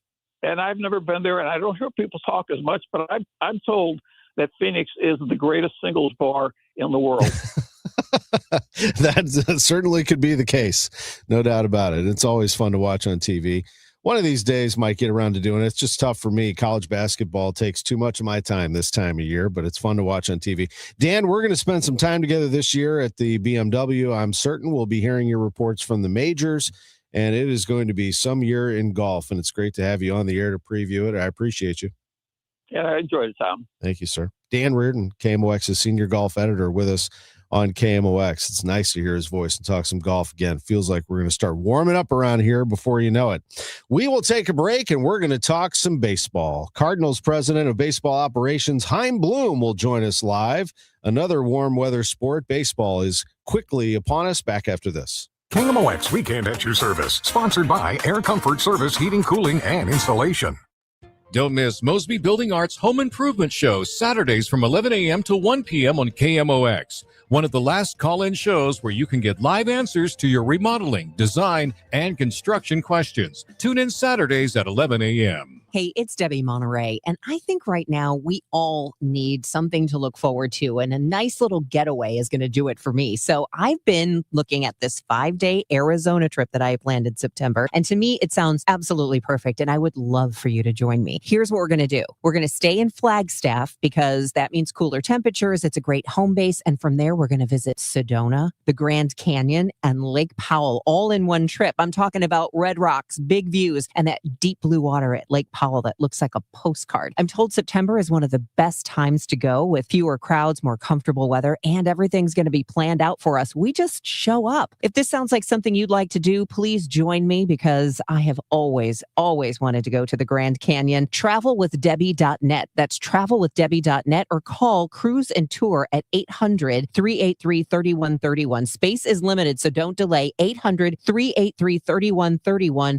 Travelwithdebbie.net. Hi, my name's Robin Fletcher. I smoked for 46 years. I went to a seminar, and I have not smoked a cigarette since I left. My best friend came with me, and neither one of us smoked. I took my 3 sisters and my brother-in-law and my sister's best friend. None of them have smoked a cigarette, and I want to thank you from the bottom of my heart. Thank you. My name is Jen Carpenter. I went to a Mark Patrick seminar back at February 12, 2015, to stop smoking, and it worked. I'm coming up on 11 years. A friend of mine also went in October of 2015, and he still no longer smokes. This is after, for myself, almost 30 years of smoking, and it was just amazing. What are you waiting for? Join Mark Patrick Hypnosis and lose the weight or stop smoking, or your money back. Only $59.99. That's right, weight loss hypnosis, Saturday, March 7th at the Residence Inn by Marriott St. Louis Westport in St. Louis at 11 a.m. Registration 10:30 a.m. Stop smoking hypnosis 2 p.m. Registration 1:30 p.m. Sign up at markpatrickseminars.com.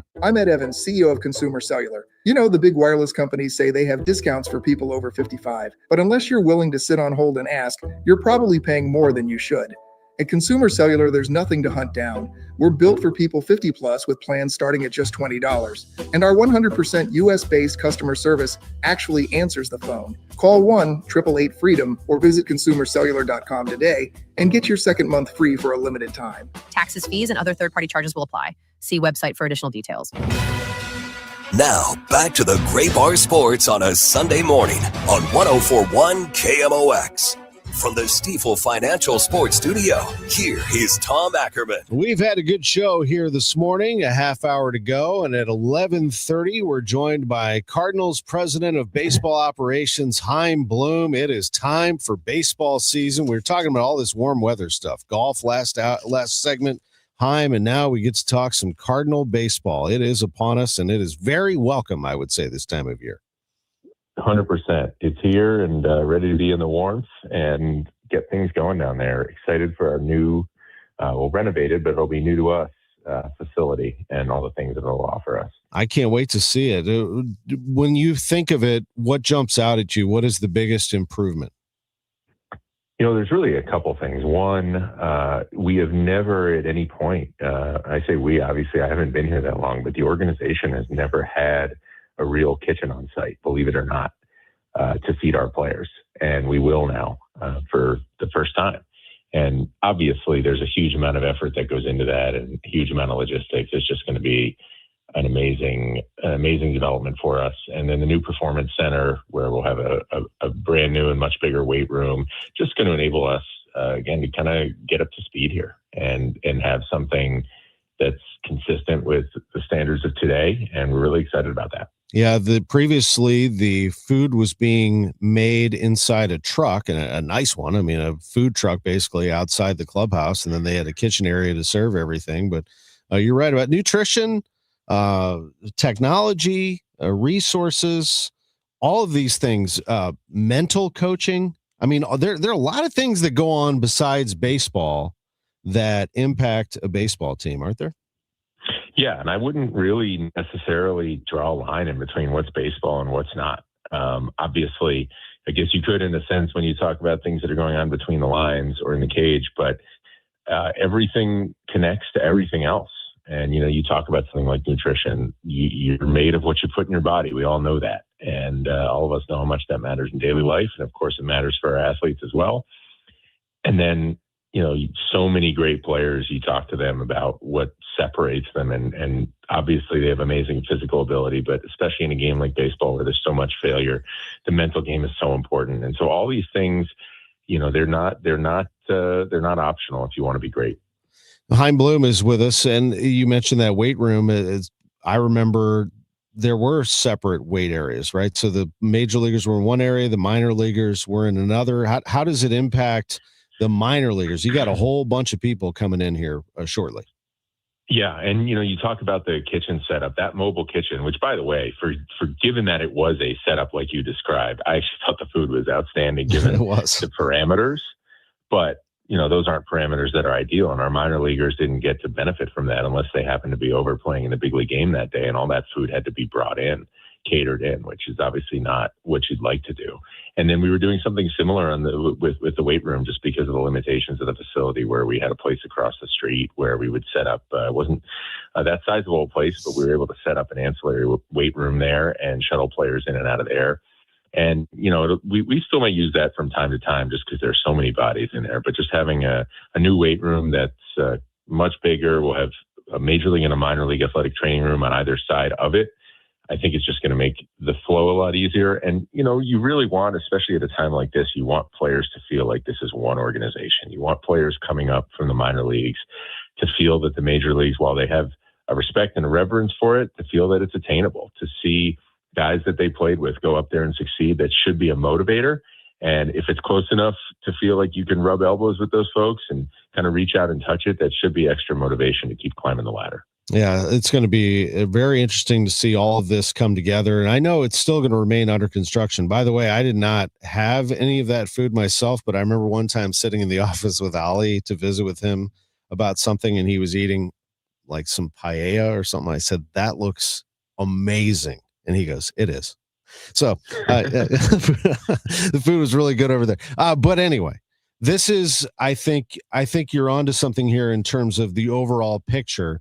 Just the understanding to relate that to fans is there will be a buy-in from them, I do believe. I mean, they've got to be able to understand what's going on. And I do think that tide has turned a little bit. I mean, there will always be some new people are going to start coming in here over the next couple of months, ready to look at this roster on opening day and try to recognize who's who. And you understand that also, is that there will be a learning process for your fan base, which is massive and has been through a lot through the years. Yeah, absolutely. Look, there's, I think, two things that I think you can kind of hold together at once or believe at once. And it's kind of the observation I made just being here for a couple of years. On one hand, I think our fan base, and I kind of heard this throughout the past year leading up to this, I do think our fans, because they follow this very closely, and because they know the game and are educated about the game, I do think there is, some belief, some appreciation that what we've done is the quickest and best way to get back to where we need to be. And that it was time to turn the page on some of these things and just move forward into doubling down on that young core, because they know it, they've seen it. That's how the Cardinals have always won, is around our own cores. At the same time, I think you can believe that and also sit here and say, yes, but we've done that also with established players, and we've done that with more household names than what we currently have now. And that's also true. And obviously, like I talked about with the first half of what I was saying, you have to get from here to there. And this is the best way to do that, is just to double down on getting as much young talent and bright young talent as we can, and then investing into it with opportunity and with training and with all the things we just talked about. And you want those guys to grow up and be those household names. But I don't expect anybody to be happy, in a sense, about where we are. And just like nobody's been happy about where we've been the last 3 years. So I think you can support, agree with, obviously some won't, but you can support and agree with what we're doing now without being complacent, without being satisfied. We aren't. So I wouldn't expect our fans to be. You and I talked a couple of weeks ago about these top 100s that come out. Baseball America had one, MLB Pipeline had one, and you told me, and it was understandable. Well, that's great, but they're not looking at things always like we're looking at things, and it's nice to be rated.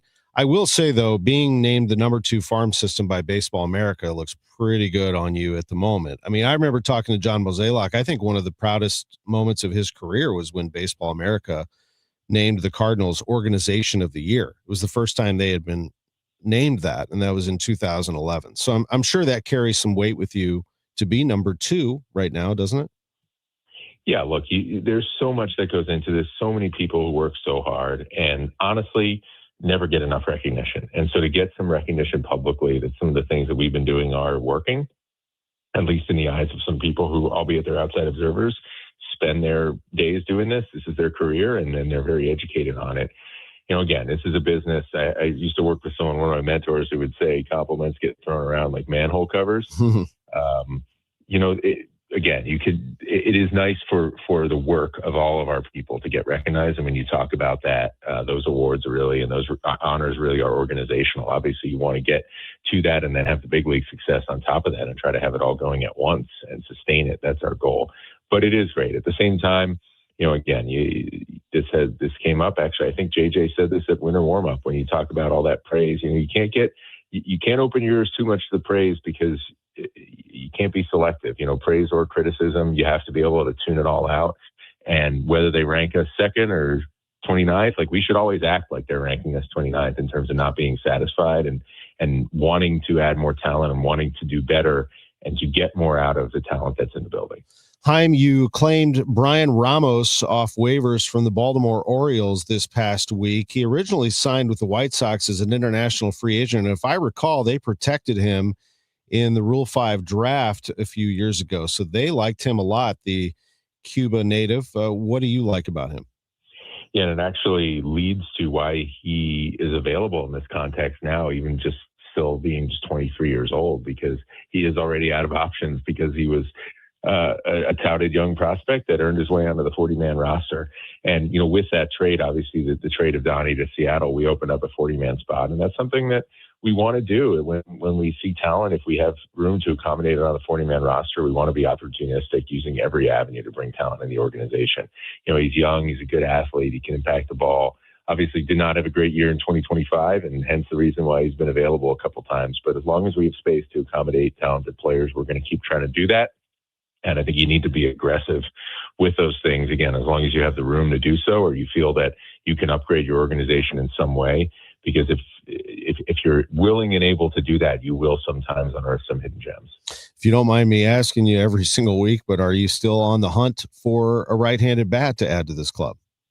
Yeah, we are. You sound like a broken record here, and obviously we haven't lined up on it just yet. I think I said this last week. There's a couple guys that we've kind of made some runs at that, whether trade or free agency, where it didn't line up on certain guys for various reasons. We're going to continue to do that. Again, nothing up our sleeves at the moment. I expect this is something that will probably actually go into camp as we continue to look to improve our roster. And again, we want to make sure we're doing everything we can to give Ollie and the staff as flexible and as functional a roster as we can. So there is still room to add there. I don't know exactly what that's going to look like yet. It could be a veteran, it could be a younger player. We obviously have room to accommodate some guys, and we do like the options we have in house. But like I've talked about, there's never a problem with creating more competition, and there's never a problem with adding the right type of veteran to the room. Ideally both, and that can help young players find their way. Tomorrow's the reporting date for the WBC pitchers and catchers, although I'm sure a lot of those faces have already popped up around Jupiter. Some of them live there, I guess. So it should be a fun week as you get everyone back together. Yeah, for sure. There's a lot of guys who've been in the area. Obviously, we'd have more of them in-house if we had a fully functional facility prior to this. And kudos to the crew, by the way, the construction crew, for getting us to this point. It is a massive undertaking. There's obviously still going to be a few things left to do, but for us to be able to run a camp as we put all the finishing touches on what needs to be done this week is just a monumental thing, and very appreciative of everybody who made it happen. But a lot of these guys have been lurking. We have had a few of them out on the backfields. We were able to run a small program there with Larry Day and Carl Cochin spearheading that down there and get some of our guys built up under our care. Obviously, some other guys, just given the nature of the facility, if they had other options, some of them, especially our big league guys, we're leveraging those other options. But, this week we're going to be open for business, and we'll get everybody in-house. Chaim, thank you for this visit. We'll have daily coverage of spring training. I'll be down there March 7th until the end, so looking forward to that in a month. And have a great day tomorrow as everyone gets back together. Thank you. Really excited for it, and looking forward to talking to you from there soon. Thank you. Thanks for the visit. Chaim Bloom, Cardinals president of baseball operations, with us on Sports on a Sunday morning. I didn't ask him for his Super Bowl pick.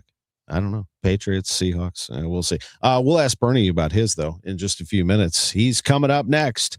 It's Sports on a Sunday morning from the Stiefel Sports Studio. Attention health and emergency professionals. When disaster strikes, communities need calm voices and skilled professionals ready to respond. That's why investing in your disaster behavioral health skills matters. Join us March 16th through 18th in Columbia for the Disaster Behavioral Health Conference. Learn practical tools, hear from expert speakers, and strengthen the skills people count on in times of crisis. Register today. Search Disaster Behavioral Health Conference, Missouri. Brought to you by the Department of Mental Health's Office of Disaster Services. Texting enrolls you into recurring automated text messages. Consent not required to purchase. Message and data rates may apply. Hey, Dan, haven't seen you around the gym for a while. Yeah, I've really fallen off. Since I turned 40, I just don't get the results I used to get. Could it be lower testosterone? Lower T. Happens to most guys after 40. I was in the same boat until I started using Nugenix Total T2. Total T2, the new one I've seen on TV. Yep, it's the next generation testosterone booster for both free and total testosterone. It's packed with even more man-boosting power, sending nitric oxide levels skyrocketing in just 3 hours. It actually works? I feel like I'm in my 20s again. I've got more energy, better results in the gym, and things are even better in the bedroom. Send them a text and get a complimentary bottle. Text now for your complimentary bottle of Nugenix Total T2, the #1 testosterone brand at GNC. Plus, text now and we'll include a bottle of Nugenix Thermo X, our most powerful fat incinerator ever, absolutely free. Text AREA to 369-369. AREA to 369-369. Area to 369-369. These statements have not been evaluated by the FDA. This product is not intended to diagnose, treat, cure, or prevent any disease. It's Tom Ackerman for Ophthalmology Associates, the doctor's doctors, 314-966-5000 or online at youridoc.com. Dreaming of college but worried about the cost? The Together Foundation is here to help. The Together Foundation is awarding 5 $1,500 scholarships to St. Louis area students who are ready to take the next step toward their future. Applying is simple, but time is limited, as applications will be accepted through March 31st. Learn more or apply at togethercu.org/scholarship. That's togethercu.org/scholarship. This community message has been brought to you by Together Credit Union.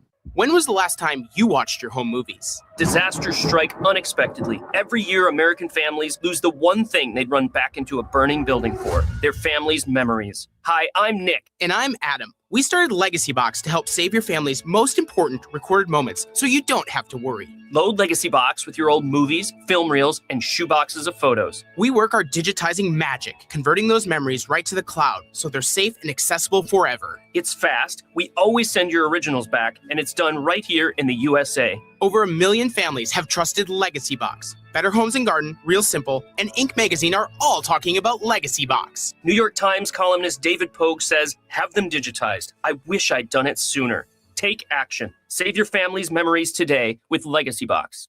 Go to legacybox.com/value to get an incredible 50% off your Legacy Box. That's legacybox.com/value for 50% off while supplies last. legacybox.com/value.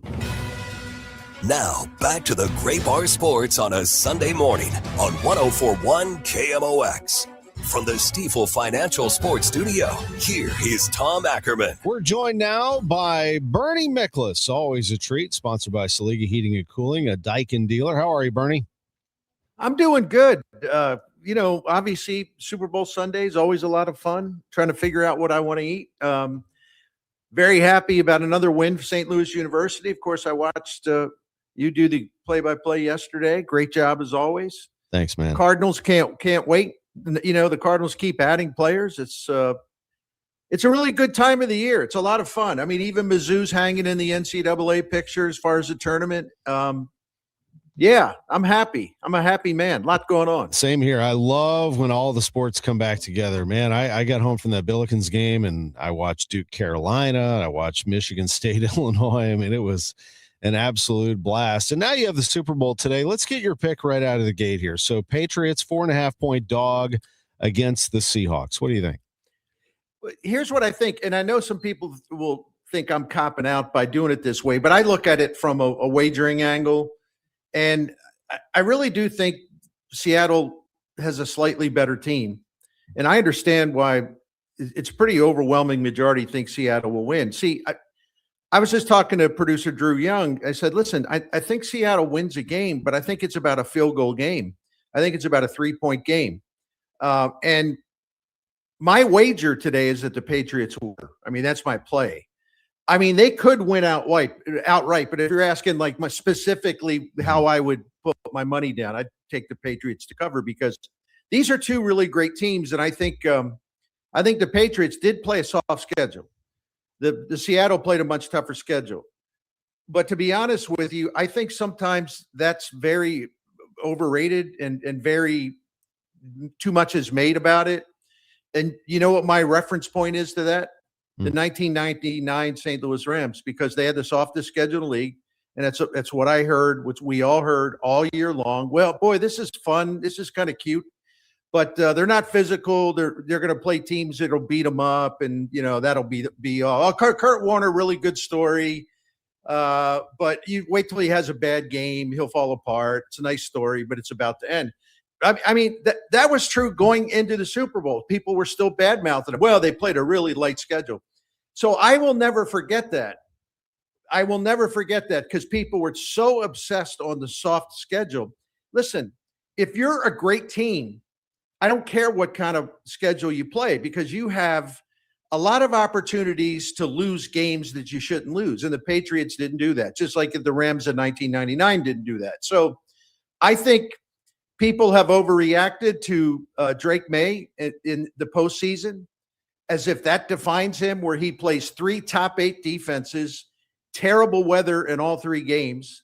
And yeah, he had to grind it out, but he made plays when he had to make plays.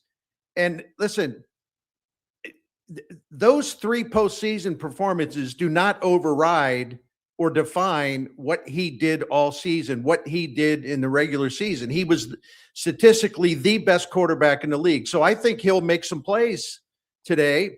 Seattle's defense is great, but let's keep it real here. It's not like Seattle's defense is impenetrable. I mean, the Rams in recent weeks just had them running around like crazy. The Rams averaged nearly 500 yards in 2 games against them. So I think some of the stuff is overblown. And that's why, to tie this up, that's why I think there's a really good chance that the Patriots will cover. And if Sam Darnold screws up, the Patriots could take this thing. And, 2 excellent coaches. Both sides have good offenses. Both sides have really good defenses. People sort of forget about that too. New England has an outstanding defense, although Seattle's, I think, is the better one. I agree, and I think it's going to be a great football game that could very well come down to the wire. I took Seahawks -4.5, but I mean, it could easily come down to a field goal without a doubt today. Really good points made by Bernie. Bernie, I need to hear your analysis of Torrey Holt. Look, usually this stuff doesn't bother me. Hall of Fame votes don't get under my skin. It is what it is. But this one does. This one really bothers me. Can you give me your thoughts on Torrey Holt being left out of the Pro Football Hall of Fame class again? Number one, he obviously is. He's obviously Hall of Fame worthy. Listen, the fact that he's made the list of the 15 finalists, how many years in a row now? I mean, 5, 6, something like that. When a guy makes it to the final 15 multiple times, but more than just 2 times, and we're talking again 4, 5, 6 times, that's a Hall of Famer, because it just means he's getting aced out by some other people that may have been in the queue longer, but who are new to the ballot, and they have a stronger case than Torrey Holt. But that doesn't mean he's not Hall of Famer. The second problem is, and I know this from being on the committee, and people are going to get mad. Don't get mad at me. I'm just speaking the truth to this. There was the fact that the Rams got so many players from the Greatest Show on Turf team, including head coach Dick Vermeil in there. You have Isaac Bruce. They have a wide receiver in there. They have Falk. They have a running back in there. They have Orlando Pace, who was a shutdown left tackle. He's in there. You have the quarterback Kurt Warner in there. And you have Coach Vermeil in there, and I don't think I left anybody else out. Shame on me if I did. But the point I'm trying to make is like, well, that team won 1 Super Bowl. Okay, they were great for 3 years. How many Rams are we going to put in there? That thing. That's the thinking in the room. I know, because I talked to people about it when Torrey Holt came through the first time. It's like, well, yeah, man, we all love watching The Greatest Show on Turf, but well, what are we going to put the whole team in there? I think he is a victim of that mindset. I don't defend it because I think it's unfair, but I'm telling you, that's what it is. Yeah, it's unfortunate. It really is, but that is actually a good explanation. Yeah, and the third thing, Tom, and I don't, in recent events in the voting, I don't have to tell anybody yet. This is obvious. The whole process is totally screwed up. It's incoherent. They got too many voters. They've got too many, putting the coaches, owners, and senior players in one group, and you metaphorically speaking, you put a gun to people's head. Well, you can only vote for 3. It's like, why are we having? Why do you have to choose between a coach and like a great senior player that should be in there, like Roger Craig, who finally got his due? Why are you making people choose? You got owners, you got coaches, you got players. Separate them. Don't lump them all into one group. I hear you 100%. Finally, Cardinal baseball. So spring training begins this week. Just your thoughts on what you want to see develop here over the next month. And as you get closer to opening day, you want to be able to celebrate your team with your fans. I think it's up to the Cardinals here over the next couple of months to create some excitement for their fan base, just to get a glimpse of the future.